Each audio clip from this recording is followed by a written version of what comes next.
Good morning and welcome to the VIP seat. Today is December 5th, and our top stories in aviation today include how large aircraft manufacturers are working on single pilot operations and how Trump's proposed 25% tariff on Canada and Mexico may be a pretty big impact on the industry. Your hosts today include yours truly, Jessie Naor, and our co-host today is Guy Barber. Guy, welcome to the show. Thanks, Jess. Happy to be here. Awesome. All right, folks, sit back, buckle up, and let's take off.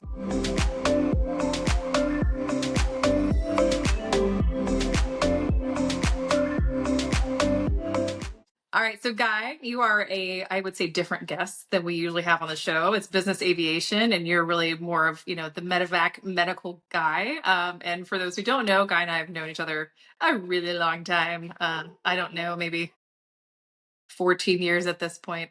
I can't Who's even counting? say how long. Who's counting? But yeah, maybe walk our audience through, your history, your background, and what you're into these days. Yeah, thanks, Jess. Yeah, so mine actually is this kind of nexus between medical and aviation. I started as a paramedic in the late 90s. I have to do the math in my head now. In the late 90s, and then I was a flight paramedic in the Pittsburgh, Pennsylvania area with a program called Stat Medevac. And then just loved it so much that I really just stayed in the industry for my whole career. So I was a program director at a medevac program. And then as you and I got connected, we got into a really innovative space in the transplant world, which back in the early 2000s was really kind of unexplored in the corporate charter land. And so we really kind of brought a lot of what I had seen in the medical application to charter and then the business charter and created a nice mix up there. And then I ended up working with one of the large private equity owned national air medical firms where I was the senior vice president and executive. And I had oversight of just over 100 air medical bases. So really that's been my thread, is a super big passion for aviation and a love of EMS and medical. And this is a kind of a nice niche that I found for myself. Nice. Yeah, it's a very, very different world than most people know about. If we were just strictly in business aviation, a little more pressure and stress, I would say, sometimes to get things done, but also being safe. It's a delicate balance. For sure. Cool. Well, so one of the first things that's come out, this is probably super relevant to your neck of the woods, but as everyone knows, there's very limited heliports in New York City. One of the only ones that's actually open 24/7 and does transport flights or transport flights and other things like that is probably going to be closed, at least for a temporary time, early next year or later next year. The $16 billion rail tunnel project connecting New York and New Jersey has just received approval. And this is to replace a 100-year-old tunnel that's running Amtrak service essentially through the city. But this is concerning to a lot of folks that are landing at that heliport. What are you hearing? Are there other options for people to get into the city than just West 30th, or we're gonna have to figure something out here? Yeah, I think there's still more to be fleshed out here. I think, this has been a classic challenge in New York. As you know, everything medical, whether it's transplant or a typical patient transport, is generally time sensitive, right, by definition. And so if you're using aviation assets, fixed wing, rotorcraft, you're super concerned with any opportunity to minimize time delays. And so obviously landing and the transport, even by ground, I have to tell you, we've landed at that heliport many times. And, there's times it takes a while for the ambulance to connect there, even once they pick us up to get from the heliport to the hospital. That's not an easy ride either. And I'll also tell you that every transition, when you have a patient on a stretcher, a transition from a hospital bed to a ambulance bed into the ambulance, transition again onto the helicopter or airplane bed, each of those transitions is disruptive and pretty uncomfortable for patients. So, yeah, that's kind of the broad story of the impact that it could have. So, look, this will require, as usual, some conversations and really, people have to work together to come up with some innovative solutions. But what I would say, Jess, is, the area has needed some creative solutions for quite some time. And as you know, things don't move quickly there because there's a lot of interests in New York. So maybe something like this would actually force the conversation to finally progress. Yeah, someone who wrote about it, and I think it was New York Daily News or something, he was a former transplant recipient and said, this is basically like shutting down ambulance traffic on like a main thoroughfare in New York City. And imagine the delays and issues that causes it, because West 30th is the only one on the west side. The only other options are, very south tip of Manhattan or East 34th Street. If you're, needing to be on the west side, that's a significant time impact. I don't even know what time it takes to get from one to the other, but it's not short. Yeah, no, for sure. Look, and when I say creativity, I mean, it could be to the point of now you need a police escort to move because that's the kind of time savings that, that traffic can impact. The Yeah. ideal situation obviously is a helipad on the roof, but as you know, that's a pretty limit. That's not something you do quickly or cheaply. And from a regulation standpoint, let's talk creatively. Like, is there a place in Central Park? We would have never discussed that years before. But True. hypothetically, could that be a solution? Maybe they would talk about it now when they wouldn't have before. I could Yeah. tell you we did a lot of transports in DC right after 9/11 when the freeze first started. And partnering with the Park Police and partnering with the DC Police, we were able to land on the mall right near the Lincoln Memorial for some of the hospitals in that area. So Yeah. again, that's not something they would have done traditionally, but 9/11 forced a different conversation. So I wonder if this type of Absolutely. thing, circumstances would require creativity. Yeah. I would love to see a helicopter land in Central Park. I think the neighborhood would totally flip out. but but that's it. I mean, it's something's gonna have to give. You just can't add that much time, particularly in these, if we're talking about medevac emergency situations, this is not good news. So Right. Right. all right. Well, that's a serious story. And I have a really unserious, well, it's serious to some people, but I thought it was pretty funny when I started reading this. So autonomous flying and single piloted aircraft crewing is upon us. And Airbus is trying to work through the kinks of how exactly this is going to work for them.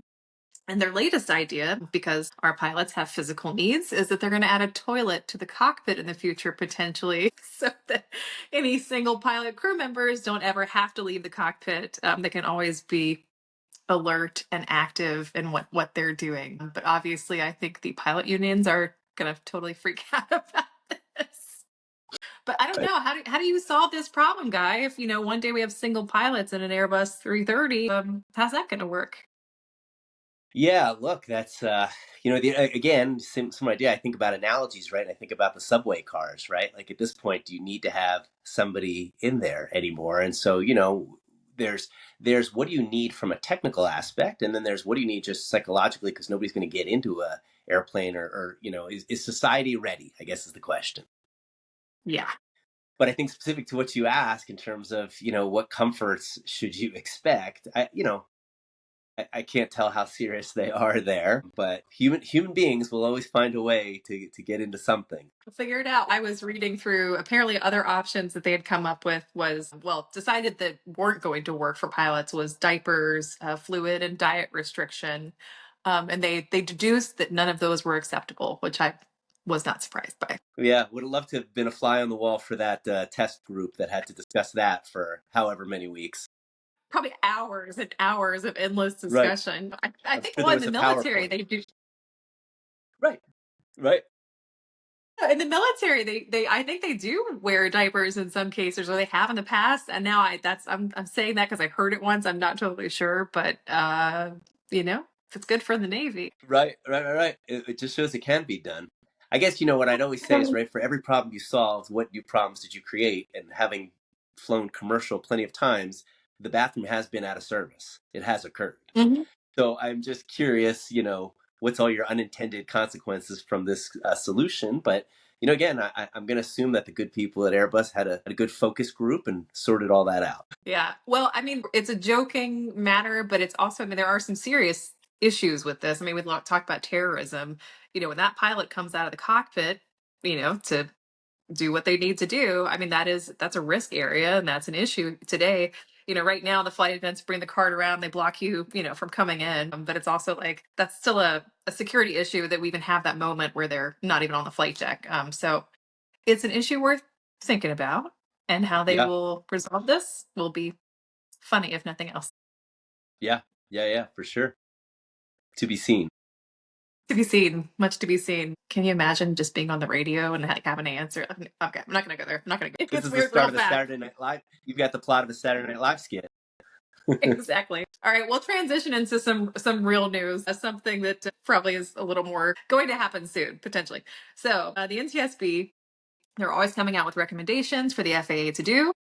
The FAA doesn't always listen to those recommendations or enforce any of them, but they have started to do some of it. So the NTSB has recommended safety management systems for many, many years. FAA is now answering that call and is getting SMS required for Part 135. We've also asked for flight data monitoring to come into the industry, but a new one that has just come out after a study of 116 fatal accidents over the last 12 years from 2010 to 2022 is that they're also recommending now that flight departments have a flight dispatcher. And this is not for single pilot operations or single aircraft operations. This is kind of meant for more robust operations. And a really good article came out from Kiplau, a friend of mine, this week, and I was quoted in it. My opinion is I would love to see dispatchers, but I know that is a hot topic, especially in the medevac space, something that you guys have grappled with a lot more than I think private aviation has.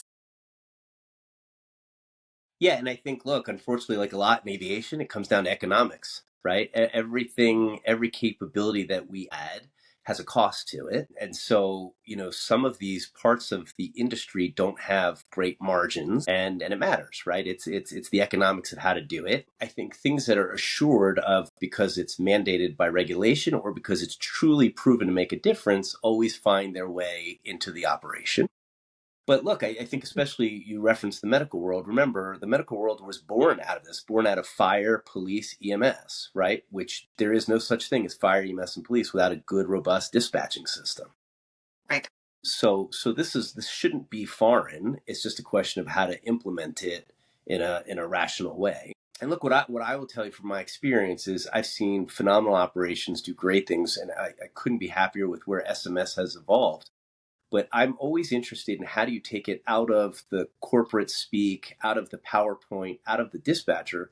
What does it mean to the folks in the field, that individual pilot, mechanic, and I would even say the crew that are on, whether that's a paramedic and a nurse that are their version of flight crew, or even if I chartered an airplane, shouldn't I have a right to know, the SMS calculation that you made?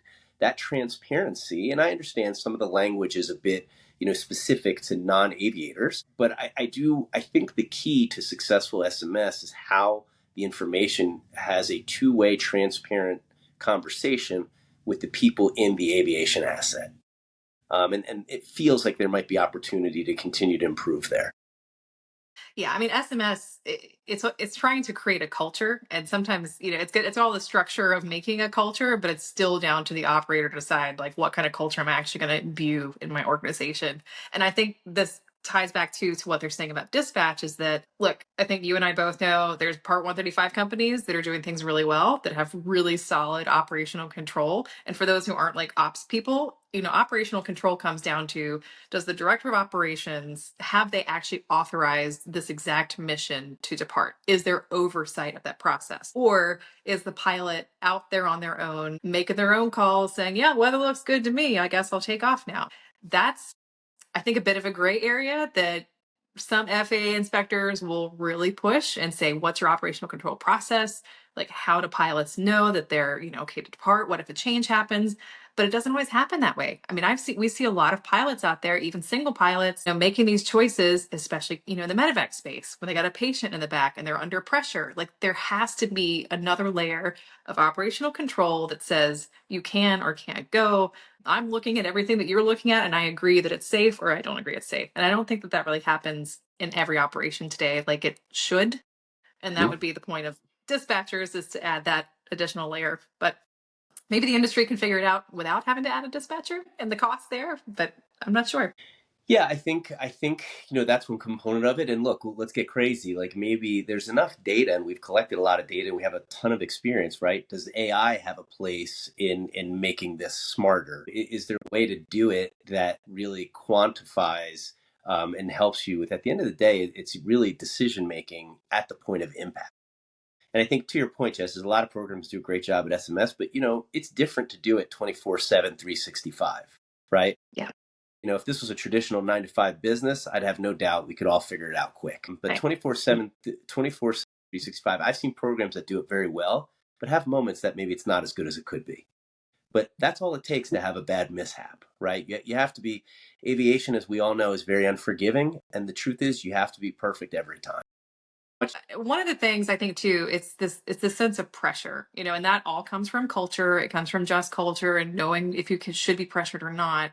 But I think people underestimate, especially when you've got a VIP passenger in the back who's pushing you to do something, or not pushing you and you just feel obligated, to get something done. Or, it's a patient that has to be at the hospital. I mean, those are serious pressures that are on the pilot, and we just can't leave them on their own to make those choices. Like, I think that's fundamentally like the culture of the industry that needs to change for everybody. And some people do it well, some people don't. But I think NTSB is trying to codify and make rules for culture that sometimes we just need to do internally. And I don't know if even if you set a rule in place, is that actually going to change it or not?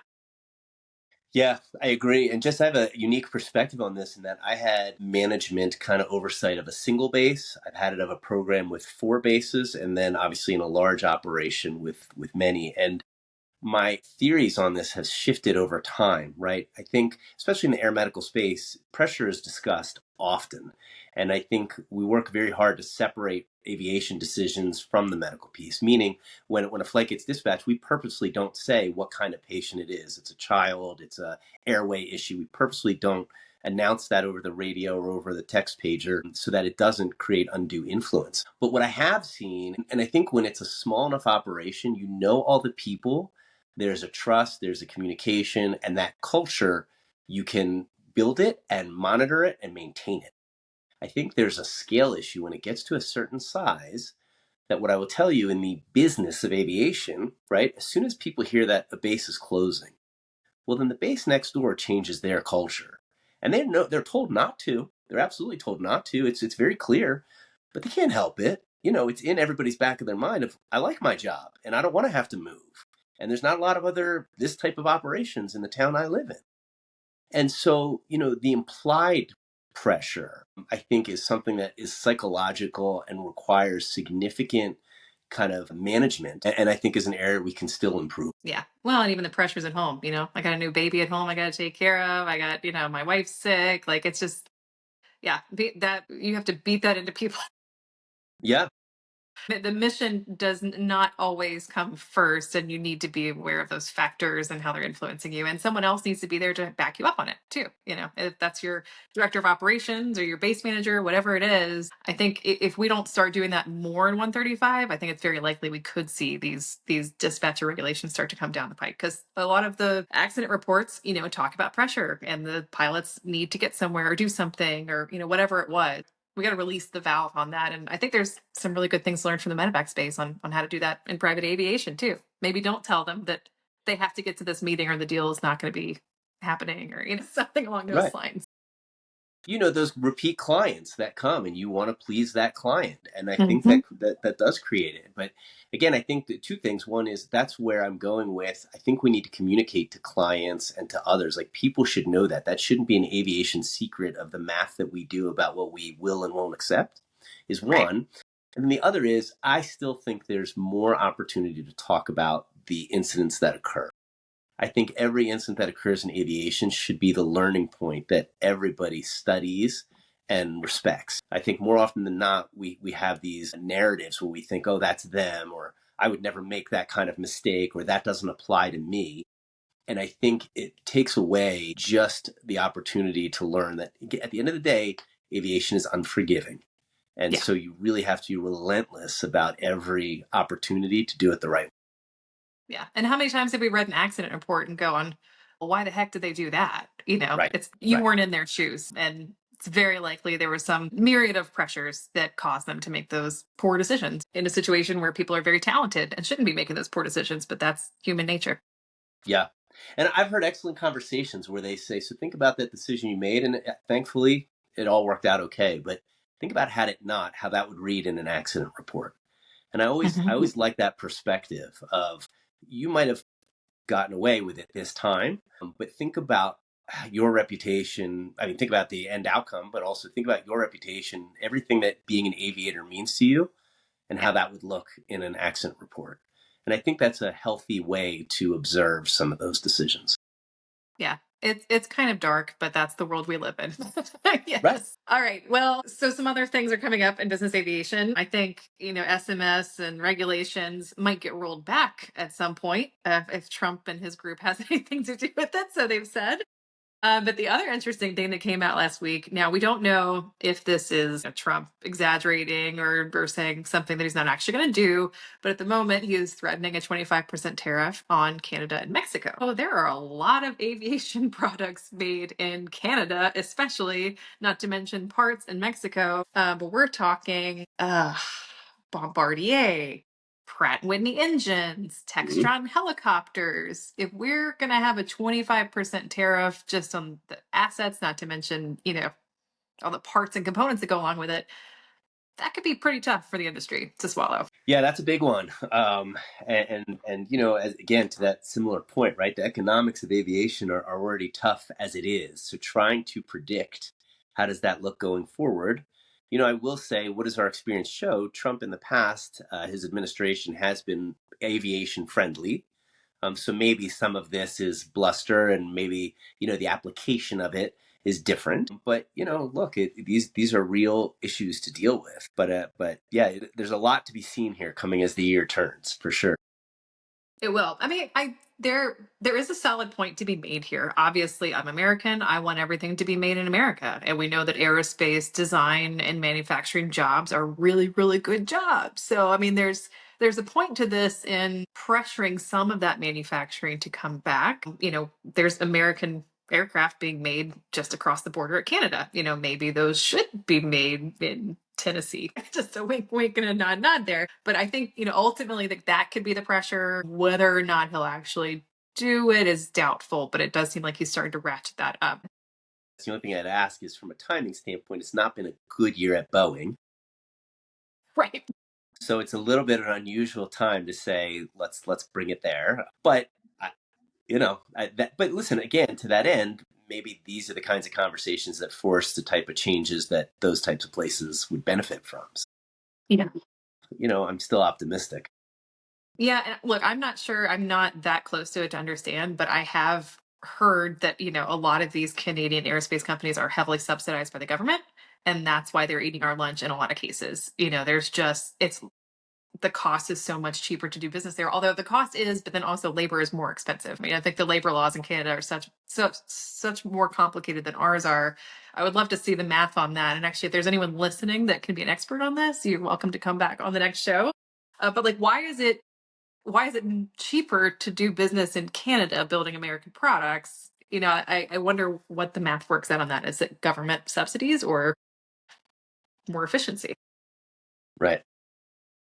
Well, there was one analyst in this who doesn't think that Trump is going to target aerospace companies. He has been generally more friendly to aerospace and manufacturing. So we'll have to see how this all pans out. But definitely some ears were perking up last week. And actually, Bombardier's stock went down significantly after the announcement came out. So we'll have to see where this goes. Well, and I do think we need to look 4 years plus into the future, right? And we think about companies in aviation today, but that next generation of companies are coming up, the Jobies, the Archer. There's a Mhm. lot of really exciting things happening in some of those companies too. So, their economics are different than, say, a Boeing or an Airbus or Sure. otherwise. So, the impact of this is real, but it'll be interesting. I feel like the aviation is turning a corner at a really interesting time. So hopefully, at the end of the day, the question is, will the federal government create an environment that allows that innovation to move forward in a productive way, and really keep American innovation at the forefront of aviation? Yeah, and actually it's not one of our main stories, but I did see the stocks of like Joby and everybody else like pop up a lot last week because Trump came out with this announcement that we should be the leaders in eVTOL manufacturing, and everyone was really excited about that. I still don't know how close we are, but it's good. I would much rather it happen in the United States than anywhere else. I can be Right. selfish there. Right. And maybe it is a little bit aspirational, but you have to start somewhere, right? And it's not quite as aspirational as a moonshot, so there's no reason, that it couldn't be, the target to aim at. But again, I think this is an example of where the government can create an environment that allows that to happen. instead of being passive. And that's why the conversations around tariffs and these things matter, because that could be the game changer of these companies being successful or not. For sure. Yeah, but let's just not push it too far. We've already had enough supply chain issues to last us for another decade. So let's just take it slow. Take it slow, please. All right. Well, so we have one more funny story of the week, but I just thought this was, first of all, really interesting. So the family of a notorious 20th century draft dodger is trying to get back their Wright Model B airplane from a museum in Philadelphia. I actually didn't realize that the Model B was the Wright brothers' most successful aircraft, and there was only one known version left, and that is the one in this museum. But the family is arguing that at first the museum said that there was a letter saying that they had the rights to the aircraft, and then they couldn't find the letter. And then the museum said that there was like a verbal agreement between the donor and the museum, but it's very sketchy. And at this point, the family was like, no, we want our plane back. What do you think about this? Do you think they should get it back, or who knows? Yeah, I mean, look, how different is it than artwork, or name the, I don't know, artifact.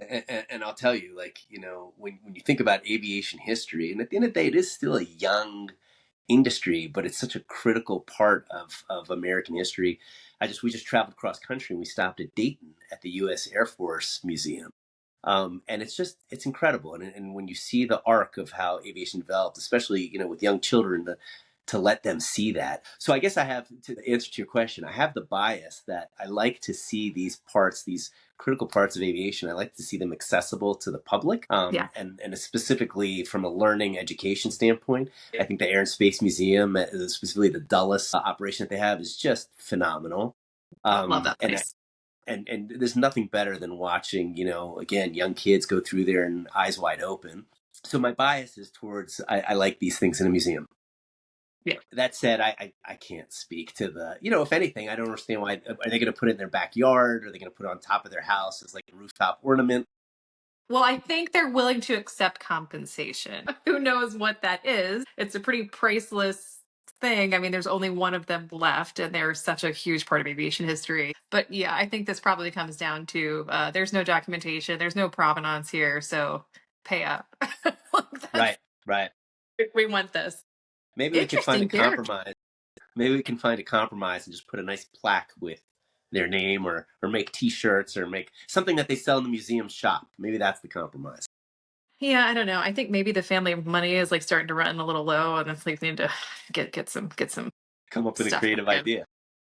But I will say, like, if it was my grandpa or someone, and I didn't have any history or record that, he'd actually donated this thing, I'd be asking the same questions. This is not the only museums that are going through this issue. I mean, they've had problems with like Egyptian artifacts, people bringing things in from the Middle East that didn't have any paperwork and were just kind of scuttled in. Like, museums are a lot more, I think, on the burner these days with like, Yeah, where's your documentation? Like, is this really yours? How did you get this? right, right. No, for sure. But what a character. The man's name was Bergdahl. He was a playboy of the Eastern Seaboard. He was a draft dodger in World War One. Was imprisoned for draft dodging in the 20s. He later escaped from the guards, fled to Europe, and set up a house in Germany. And this was the time in which the rights to that aircraft were given to the museum, was when he was a fugitive in Germany. So that's the other like layer to this, is how could he have really gotten consent that the museum could have this aircraft at the time if he was gallivanting and off somewhere in Germany? But I will say, what a fascinating life, right? I think what it takes, you think about it, it should be so much easier to travel to these places and have your adventures. But, you hear stories like that. I mean, what a fascinating life. What museum is it at now? In Philadelphia at the Franklin Institute, I Oh, believe. wow. Okay. Surprised you don't know. You're a former Philadelphian. I am. And I can think of the plane there. So I wonder if it's the one that's right out front there. I'd have to look at that closer. But I mean, and I will tell you, the Franklin Institute's incredible. Incredible. It's a really cool mix of all kinds of topics. But aviation is front and center there. So Very cool. look, what I could say is I'm sure they are being respectful and doing something nice with it as it stands. So hopefully Sure. that works out for them. Yeah. Yeah. We'll see. All right, folks. Well, with that, we're going to wrap up the pod today. We like to keep things short and sweet on your morning commute. Comments and suggestions on what we should cover next are always welcome. We look forward to talking with you, and we'll see you next time on the VIP seat.